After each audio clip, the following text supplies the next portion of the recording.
All right, there. This kid here, Michael D'Orlando, driven his balls off all year long in USF2000, just won the championship. We spoke here a couple days ago, and you said you really did need to win this title to get the advancement prize from Andersen Promotions to make your way to Indy Pro 2000. Tell you what, son, you did everything you needed to do. Tell me about this weekend, not just this race, but what you've done over these 3 races has you as the new champ.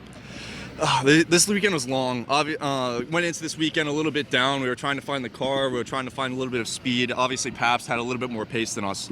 So we're just taking it one step at a time. I had a little incident in test 2 where I put it in the wall and missed the practice session. So probably not the best on my part, but I mean, we all make mistakes. It all happens. And obviously the team got it back together for qualifying, went out there, and P9 wasn't the best spot. I gave it everything. I gave it all the car had and all I had. And you know what? It didn't happen. It wasn't possible. But you know, I'm pretty glad it wasn't up front. Yeah. Because those starts were pretty hectic. Race 1, 2, and 3. Well, race 2 and 3 were really, really hectic. And it's just, I ended up putting myself in a good position on the outside and just following my way through, trying to be level-headed and think nice and clear, be aware. And obviously, as the 2 Pabst boys are going at it because they were really close in points, they needed to win.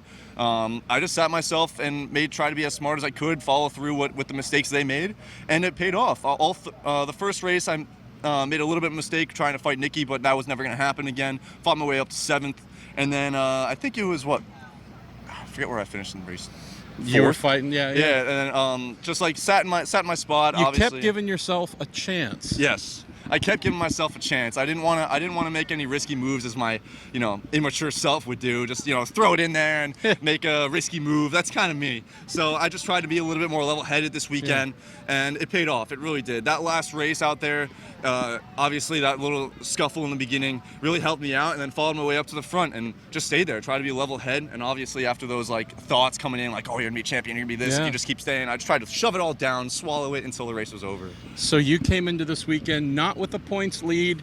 Wasn't impossible for you to overcome, but there was going to have to be some pretty interesting things happening. You did the thing that champions do, and that is realize that points are counted from the first race to the last. And so you having this amazing weekend of quality finishes, capping it off with going and getting the lead and winning the race, managing that gap as well. Miles Rowe charged from behind. He had to run down the escape road on that opening lap. Jace Denmark, no fault of his own. He got taken out, but you did exactly what you needed to do. Tell me about that, because if we talk about maturity, that desperation, Michael D'Orlando, we didn't see that guy. We saw a composed guy who went and got himself Indy Pro 2000 opportunity next year. I really don't know what to say to that. I feel like this weekend I was a different person, and at the beginning of it, the championship was a lot in my head. I knew that I had to do. I wasn't even having fun at the beginning of it. That's the one thing for me. If I'm having fun, I'm going to drive fast, and that's what I did out there. But in qualifying and the rest of the weekend, I was so focused on the championship that I let it all get to my head. And I think as soon as I got that out, my maturity got up. I felt a little better with myself, and I could be a little bit more clear-headed. And sometimes throughout the season, I let the championship get to my head, and oh, I have to win this race to get back to the front. But that's just not being composed. And I think this weekend, I really tried to pull it out and see what I could do with it. You're leaving here a better driver. Yes. And a better champion. person. And a champion. Let's close talking about your team, Cape Motorsports, right? These are legends, the OGs. The OGs. Of USF2000 2-liter type racing. They're graduating to Indy Lights next year. But tell me about closing out this amazing chapter in junior open wheel for them, kind of at the entry level with a championship.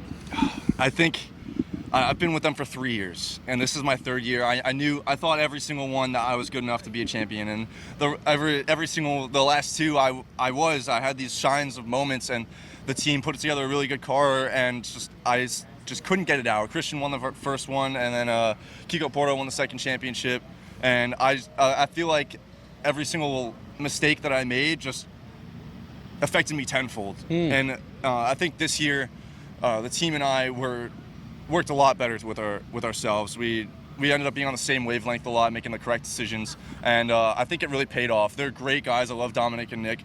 They put together a really good car, and I mean,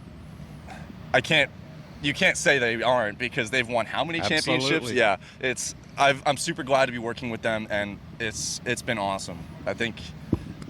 Look at this kid. Look at this kid. Everything we hope for on the road to Indy, you are demonstrating. Congratulations, Thank son. you. We're going to keep watching your stories as it goes forward. Thank you.